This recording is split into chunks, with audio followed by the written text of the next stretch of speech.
मोमना इकबाल तनाज़ा और नई जिंदगी की शुरुआत। अस्सलामुअलैकुम। आज हम बात करेंगे पाकिस्तानी अदाकारा मोमना इकबाल के इस तनाज़े की, जिसने हालिया दिनों में सोशल मीडिया, न्यूज़ चैनल और शोबिज़ इंडस्ट्री में काफ़ी तवज्जो हासिल की। ये मामला इस वक्त सामने आया जब मोमना इकबाल ने इल्ज़ाम आयद किया कि इन्हें हरासानी, धमकियों और दबाव का सामना करना पड़ता है।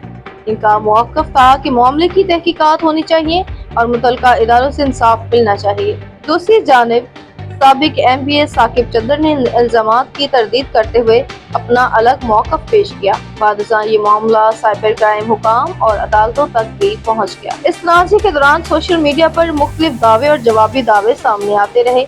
बाज़ अफराद मोमना इकबाल की हमायत करते नजर आए, जबकि कुछ लोगों ने दूसरे फरीक के मौक़िफ़ को दुरुस्त करार दिया। ताहम इस केस के कई पहलू अब भी कानूनी और तहकीकाती मराहिल में हैं, इसलिए हतमी फैसला मुतल्लिका इदारों के नताइज के बाद ही सामने आएगा। इस दौरान एक और बड़ी खबर सामने आई जब मोमना इकबाल के मंगेतर हमजा हबीब ने मीडिया के सामने इनके निकाह की तस्दीक की।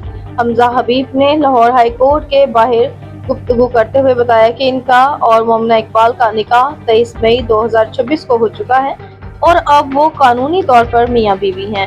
हमजा हबीब ने मीडिया से गुफ्तगू में कहा कि वो हर मुश्किल वक्त में मोमना इकबाल के साथ खड़े रहेंगे और इनकी इज्जत और तहफ़्फ़ुज़ के लिए हर मुमकिन कदम उठाएंगे।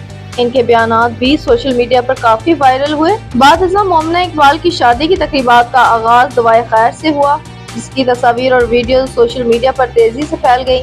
खानदान, करीबी दोस्तों, रिश्तेदारों ने इन तकरीबात में शिरकत की और जोड़े के लिए नेक तमन्नाओं का इजहार किया। मोमना इकबाल की ये कहानी सिर्फ एक शोबिज़ तनाज़ा नहीं, बल्कि सोशल मीडिया, ताकतवर शख्सियात, कानूनी जंग और ज़ाती जिंदगी के अहम फैसलों का एक पेचीदा इम्तिज़ाज बन चुकी है। एक तरफ कानूनी मामलात जारी हैं, जबकि दूसरी तरफ अदाकारा अपनी नई अज़दवाजी जिंदगी का आगाज कर चुकी हैं। अब सबकी नजरें इस केस के आइंदा कानूनी मराहल और हतमी नताइज पर हैं। वक्त ही बताएगा इस तनाज़े का अंजाम क्या होता है, लेकिन फिलहाल मोमना इकबाल और हमजा हबीब अपनी नई जिंदगी के सफर का आगाज कर चुके हैं। आप इस पूरे मामले के बारे में क्या राय रखते हैं? अपनी राय कमेंट्स में जरूर शेयर करें। शुक्रिया।